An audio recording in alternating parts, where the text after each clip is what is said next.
Olá, estudante. É um prazer estar aqui com vocês nessa jornada, né, no curso técnico de recursos humanos. E hoje nós vamos continuar falando um pouco da importância da área de departamento pessoal para a organização. Então, hoje vamos falar um pouco sobre as rotinas administrativas que existem no departamento de pessoal. E eu convidei o professor Eliabe Serafim, que ele é mestre em Direito, né, do Trabalho e Relações Internacionais. Então, é um prazer estar com ele aqui para que a gente possa trabalhar um pouquinho essas informações que são tão importantes para você, futuro técnico de recursos humanos.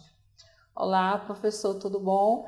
Boa tarde, bom dia, boa noite, né? Porque certamente quem for assistir vai ter essa oportunidade de ouvir-nos, né? Esse debate que a gente vai ter nesse momento. Satisfação, agradeço o convite, estou aqui à disposição. Ok. Então vamos iniciar, professor Léo, falando um pouco. Quando o profissional faz o processo seletivo, né, o recrutamento e seleção, ele é contratado pela empresa. Quais são os caminhos que o DP, né, ele precisa fazer para contratar essa pessoa? Bem, o mundo mudou, né? As empresas também não ficaram atrás. Nós sabemos que em algumas contratações as empresas têm uma equipe que faz a integração desse colaborador, né, desse funcionário, juntamente aos outros departamentos, né? E esses departamentos, muitas vezes, são departamentos estratégicos, né? Aqueles que vão convergir com a área dele, com a área de atuação. E em outro momento, isso leva, às vezes, essa integração de 1 até 2 dias. É isso mesmo. Por quê? Porque o objetivo da empresa é que esse novo funcionário ele passa a se integrar não só nas suas atividades, como também de forma humanizada, ou seja, no relacionamento interpessoal. Por isso que a gente vê hoje que algumas empresas têm manuais, que é importante que ele conheça.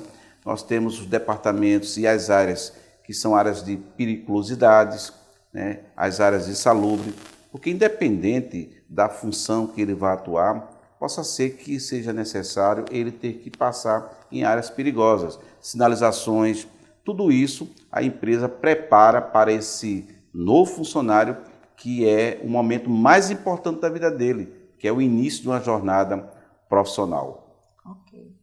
Pois é, estudante, vocês precisam realmente entender essa importância, né? Para que cada vez mais vocês absorvam as informações que serão totalmente relevantes no ato, né, na prática da tua função. E com relação às documentações, Eliabe, assim, uma pessoa que nunca trabalhou na vida, uma pessoa que está começando agora, qual o procedimento? Existe alguma diferença daquele que já tem uma experiência no mercado de trabalho? Bem, com a mudança hoje, né, da LGPD, né, que é Lei Geral de Proteção de Dados, algumas coisas mudaram, algumas formas, né? Toda a documentação ela é necessária sim para que faça o cadastro, para que aquele funcionário ele seja conhecido dentro do dossiê funcional. Agora, existem documentações legais, existem documentações acessórias.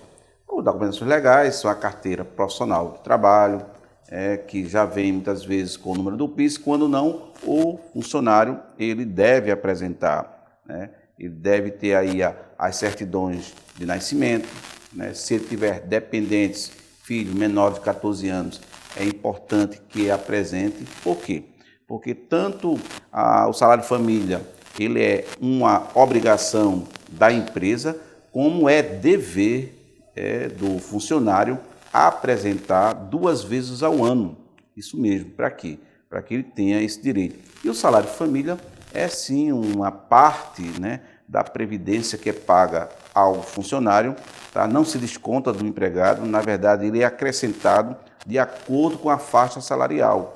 Então, se determinada faixa ele não contemplar, não quer dizer que o salário família dele não esteja cadastrado, que às vezes acontece do funcionário questionar por que a empresa não pagou, mas sabe o que acontece? É que de repente o salário dele contratado com as comissões ou com as horas extras, ultrapassam esse limite e às vezes ele não recebe, professor. É interessante, né, estudante? Todas essas informações estão no e-book. Então, você precisa realmente ler o e-book que foi feito para que você possa realmente entender quais são as especificidades que existem no departamento pessoal. E o professor Eliabe está trazendo aqui com muita clareza, né, e objetividade. Muito importante, professor. Me fala um pouco dos benefícios. Nós sabemos que nós, trabalhadores, temos o direito a vários benefícios, mas tem uma gama de benefícios, né, dentro da empresa. O que é que o senhor pode nos trazer de informações com relação a isso? Bem, no tempo de crise, né, em que as empresas elas têm interesse de reter os seus colaboradores, né, os seus empregados, é muito comum as empresas oferecerem pacote de benefícios. Como assim? É, na verdade, uma relação que vai desde o valor salarial, às vezes tem uma PLR, né, que é participação de lucro, né, de resultado da empresa, às vezes pode ter uma gratificação, tudo isso é considerado como pacote de benefício. Só que existe um benefício que a empresa não pode evitar de pagar, que é o Vale Transporte. Os demais benefícios, como alimentação, assistência médica, bônus, seguro de vida, são benefícios que a qualquer momento em que a empresa enfrentar uma situação financeira, ela pode tirar mediante acordo diretamente com o sindicato ou com seus colaboradores. Porque o que, na verdade, as empresas querem é, como eu falei no início, é que o funcionário se mantenha na empresa. Que a gente sabe que existe uma competitividade muito grande, né? Quando você entra na empresa, você já é visado. A concorrência já sabe que você está atuando naquela empresa e é muito comum, às vezes, oferecer uma proposta diferenciada. Muito importante. Ok. Me diga uma coisa, qual a mudança que ocorreu na legislação trabalhista? Na sua opinião, favoreceu ou prejudicou o trabalhador? Isso é uma pergunta muito comum e bastante para você, aluno, que talvez esteja nos assistindo ou talvez não tenha ouvido falar, né? A reforma trabalhista sofreu uma alteração em novembro, né, de 2017 e de lá para cá algumas coisas mudaram. Mas quando a gente faz uma comparação, né, dos artigos baseado com a CLT, e aí eu tive cuidado, existe mais de 100 benefícios. Tá? Existe também alguns pontos, né, que eu consideraria estratégicos em que a empresa foi também beneficiada. Então vamos lá, funcionário que tinha férias dos períodos que ele poderia ser tirado antes da reforma, hoje são 3. Então o funcionário pode tirar suas férias, dividi-las em 3 períodos.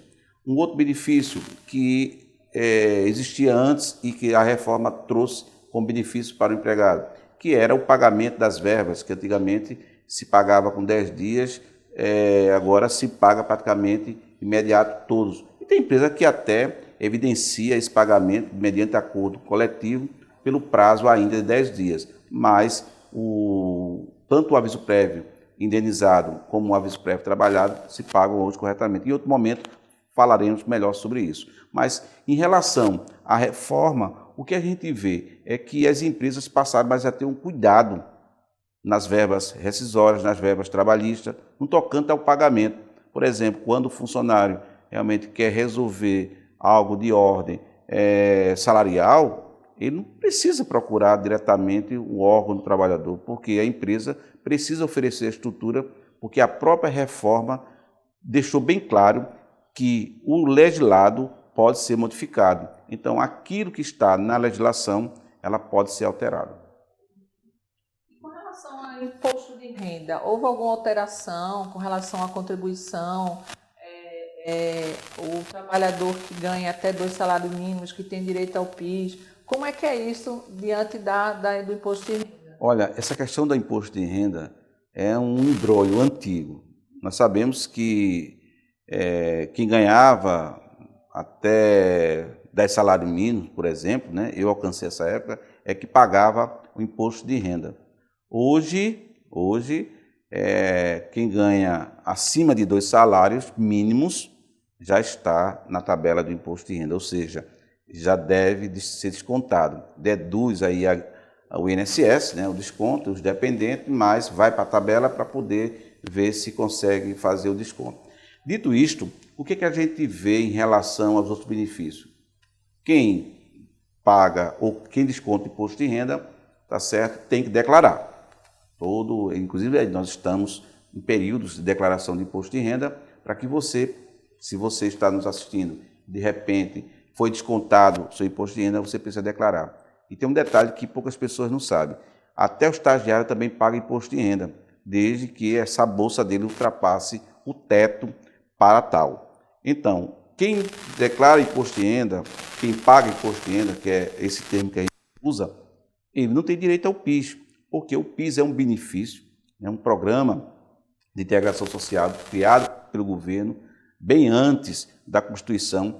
Sofreu algumas modificações, né? E que em outro momento nós podemos falar, mas o que eu quero dizer é que existe um calendário para esse pagamento de forma proporcional, ou seja, o que quer dizer isso? De acordo com o tempo de serviços que você teve na empresa.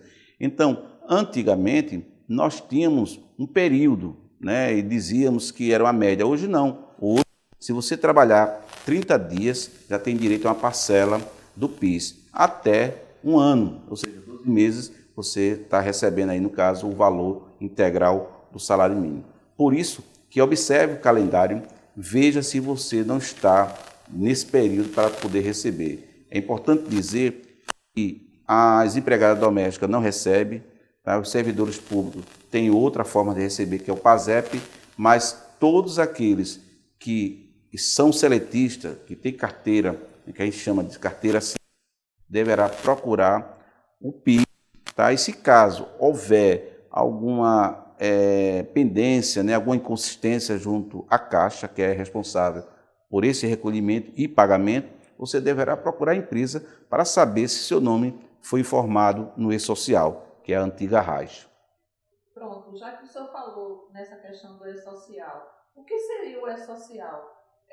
Mais uma vez, estudante, reforço que essas informações estão lá no e-book, então não deixe de ler o teu e-book, que vai ser muito importante para você. Então, o professor Iago falou uma coisa, deu uma informação sobre o E-Social. Então, fala um pouquinho, professor, do que seja o E-Social. O E-Social, quando surgiu aqui no Brasil, eu já tinha visto lá na Argentina, né, em 2014, quando eu estava fazendo meu mestrado.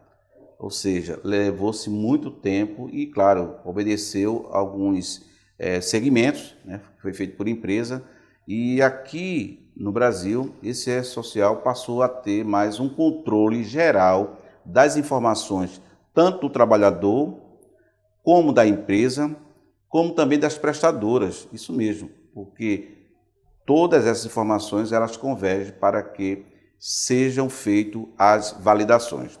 Então, hoje o E-Social é uma plataforma, né, criada com o objetivo de fidelizar as informações, não só para o trabalhador, como para a empresa. Lá vão estar a RAIS, né, que é Relações Anuais de Informações Sociais, vai estar o próprio CAGED, que é o Cadastro Geral. Tá? Temos informações de Programa de Medicina do Trabalho, que também são informações que precisam convergir, e ela trouxe mais segurança. Então, se você quiser obter maiores informações acerca dos seus dados, tá, você deverá procurar a empresa para que ela verifique no E-Social alguma inconsistência, tá, que vai desde ordem de pagamento do PIS, às vezes um recolhimento do INSS, às vezes até as contribuições. Claro que existe aí uma exatidão, deve haver uma exatidão nas informações. Quando a gente falou no contrato de trabalho no início, e quando você é contratado, a primeira informação que vai da sua parte é para o E-Social. Daí passa a ter o controle geral de todas as suas informações e movimentações salariais. Ótimo, muito bom. Bem, para finalizarmos, qual seria a mensagem que o senhor poderia dar aos nossos estudantes que irão nos assistir, irão entender um pouco mais das rotinas, né, que estão no departamento de pessoal? O que é que o senhor poderia passar para esse estudante? Bem, Eu sempre falo que um tema como este, tá, ele não se encerra aqui. Tá? A gente levaria muito mais tempo e é evidente que o e-book, como a professora Cristiane falou, vai ser um aporte necessário para o seu conhecimento. O que nós falamos aqui, de forma muito abrangente, foi para esclarecer, contextualizar esses temas que vocês irão estudar no e-book. Eu espero que cada um de vocês tenham compreendido e caso tenham ficado alguma dúvida, é só nos procurar. A professora Cristiane Moura, que certamente vai esclarecer melhor. Fico no aguardo e desde já agradeço por você ter ficado até agora, tá, nos assistindo. Mas não deixe de tirar sua dúvida. Ok. Muito obrigada, professor Eliabe. Eu agradeço em nome da ETEPAC, agradeço em nome dos estudantes. E é isso. Então, vamos embora. Tem muita coisa para a gente ver ainda. E até logo.